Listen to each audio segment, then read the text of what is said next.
Assalamualaikum warahmatullahi wabarakatuh. Kembali dengan Bahasa Inggris khusus Bahasa Inggris menjalani sumber-tumbut.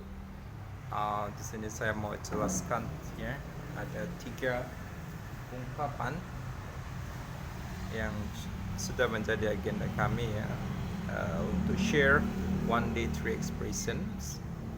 Nah, yang pertama ada let me lead you to your seat. Dibaca cepat, let me lead you to your seat. Baca lambat, let me lead you to your seat. Cepat, let me lead you to your seat. Artinya, mari atau izinkan saya membawamu ke tempat dudukmu. Mari saya bawa kamu ke tempat dudukmu. Alright? Yang kedua ada, would you like to order any food? Sekali lagi, would you like to order any food? Kalau dibaca cepat, would you like to order any food? Would you like to order any food?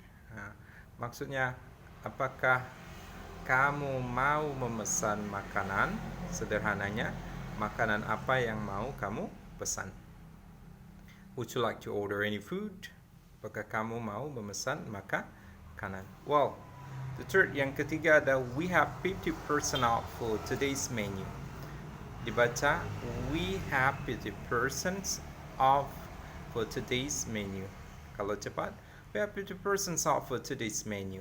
Artinya kami ada diskon 50% untuk menu hari ini. Kami ada 50% off atau diskon 50% untuk menu hari ini. Oke, Ani kira itu aja untuk ungkapan hari ini. Don't forget to subscribe, like, comment, and share ya. Insyaallah akan mendukung channel kami. Assalamualaikum warahmatullahi wabarakatuh.